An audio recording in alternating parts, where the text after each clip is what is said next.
Pastinya kamu udah nggak asing lagi ya dengan istilah utang. Utang adalah uang yang kamu pinjam dan harus kamu kembalikan pada waktu yang sudah ditentukan atau jatuh tempo.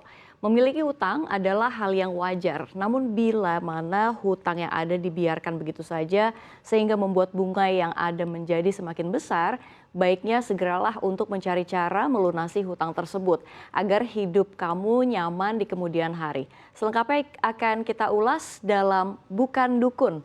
Ini cara melunasi hutang. Kita lihat slide yang pertama. Ya, artis sekaligus komedian Bedu baru-baru ini dikabarkan sengaja menjual rumah miliknya di Bilangan, Jakarta Selatan karena ingin membayar hutang-hutangnya di pinjol. Diduga Bedu sudah memiliki hutang di pinjol sejak masih pandemi lantaran sepi job dan jarang mendapatkan job tambahan karena keterbatasan aktivitas di luar rumah. Padahal rumah Bedu mewah sendiri diketahui baru saja selesai direnovasi sekitar 7 bulan yang lalu saat YouTubers Atta Halilintar berkunjung ke rumahnya. Bahkan dalam kontennya tersebut, Bedu menyebut dirinya menggelontorkan uang sebesar 10 miliar rupiah demi merenovasi ulang rumahnya tersebut. Namun kini rumah mewahnya tersebut dikabarkan dijual hanya seharga 5,5 miliar rupiah saja. Lalu berikutnya, ada Enno Lerian. Jadi mantan penyanyi cilik Enno Lerian ini juga pernah bercerita soal pinjol yang menjerat keluarganya. Meskipun bukan dirinya yang berhutang, namun Enno mengaku dirinya juga ikut menanggung hutang tersebut. Hal ini pun diungkap Enno di salah satu wawancara di stasiun TV swasta. Ada anggota keluarga di rumahnya yang menghutang lebih dari 3 bulan di 30 aplikasi pinjol.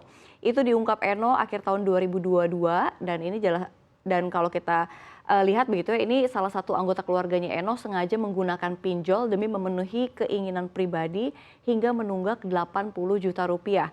Padahal di awal hanya meminjam 500 ribu rupiah. Lalu berikutnya ada Kevin, ini Kevin Aprilio pada 2020 membuat pengakuan mengejutkan soal utang sebesar 17 miliar rupiah. Padahal Kevin ini selama ini dikenal sebagai anak dari musisi Memes dan Adi MS serta sukses dengan karirnya bersama band Vieratel.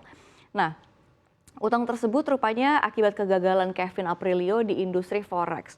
Selama kurang lebih 4 tahun, Kevin Aprilio berusaha melunasi utangnya dengan menggunakan penghasilan dan tabungan serta menjual aset seperti rumah dan mobil mewah.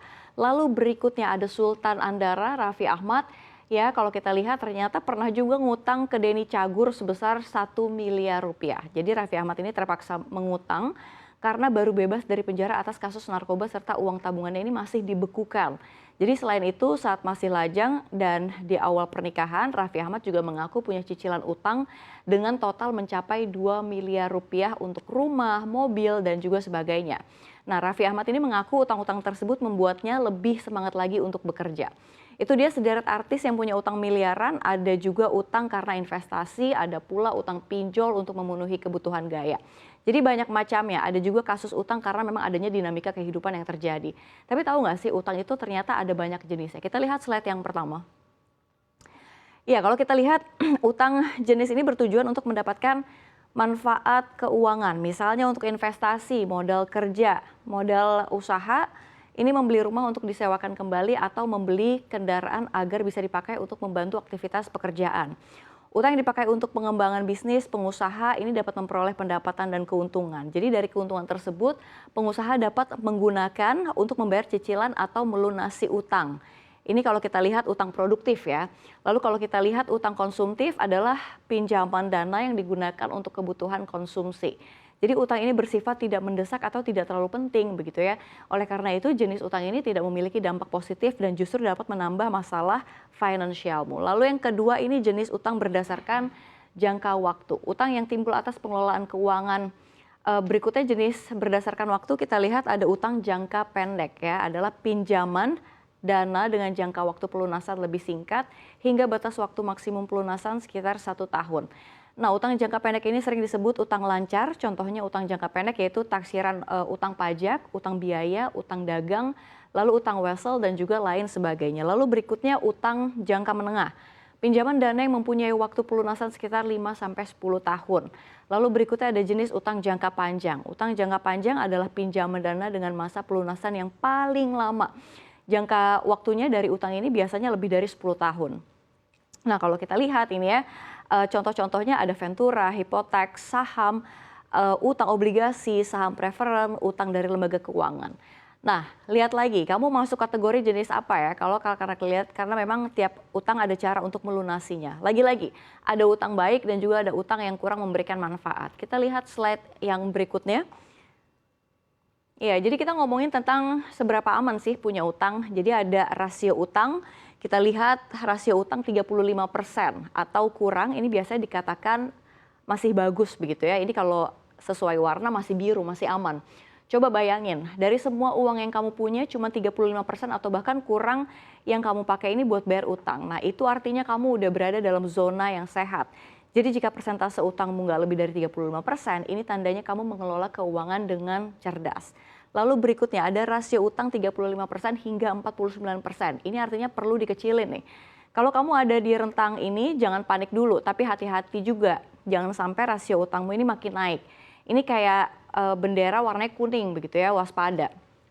Yang nunjukin kita perlu lebih hati-hati lagi. Coba deh pikirin, bisa nggak kita cek budget dan cari peluang buat ngecilin utang. Jadi buat kamu yang ada di zona ini mungkin perlu nih agar lebih bisa ngatur pengeluaran.